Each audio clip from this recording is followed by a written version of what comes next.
This is a community service announcement from AMAF Federation.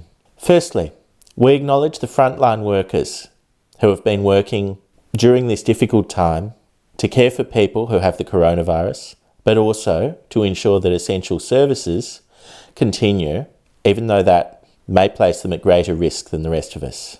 Anybody who has to face the general public is placing themselves at a greater risk than the rest of us have to do. And that takes courage and dedication. So we thank them. Coronavirus. Novel coronavirus. COVID-19.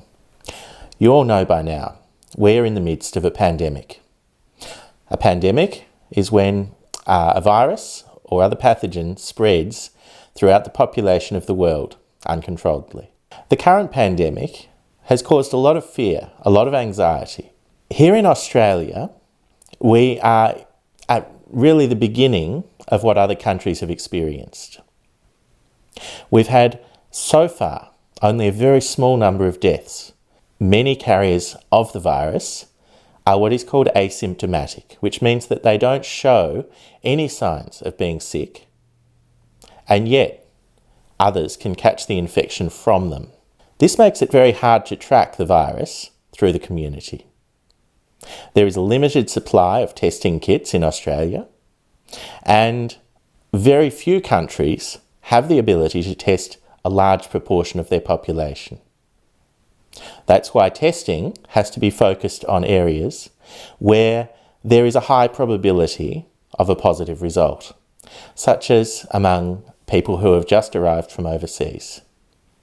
Even among those people, the number of positive results relative to the number of tests done is very small. The government of Australia and the state governments have implemented a number of measures in order to prevent the virus from spreading throughout the population. Some of those measures are advice. Social distancing, that is, keeping people apart to prevent the spread of the virus, is absolutely central to the measures that the government has put in place. It is something that is not possible to enforce throughout the population.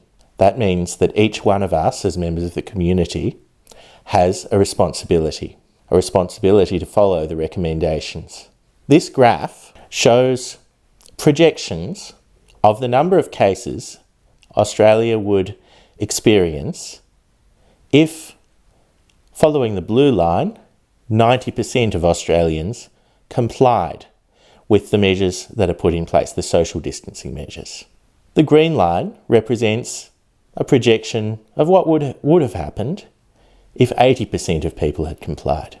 And currently, as you know, we are not following those trajectories. If 90% of people had complied, the peak would have been below 1,500. And we're well above that. If 80% of people had complied, the peak would have been below 2,000. And we are above 2,000. Currently, we know that we are, at best, on that orange line, which has, as you see, an upward trajectory. We know, therefore, that firstly, not enough people followed the guidelines in the beginning. And secondly, that means that stricter guidelines and other measures that may include further closures of organisations and businesses, lockdowns, forced quarantining, those kinds of measures are on the way. They are unavoidable at this stage. There will be a further stage of closures and lockdowns. We need to prepare ourselves for the fact that more will need to be done, and we need to follow the advice as strictly as possible in order to ensure that we don't go further up that curve and have to experience more difficult times with more strict measures than we are already. The advice from government is a baseline for all of us. If any of us has the ability to do more than what is called for, then we should be doing that.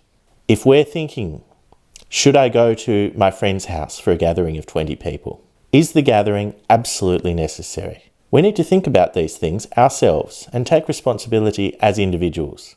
If we're considering whether we should visit our own family member, okay, maybe that's necessary. Maybe we're a carer. Maybe we have to look after them.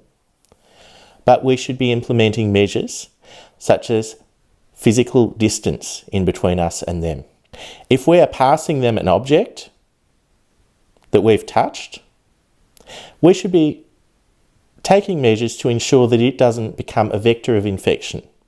So that means wiping it with alcohol wipes, using hand sanitizer before and after, hand washing with soap.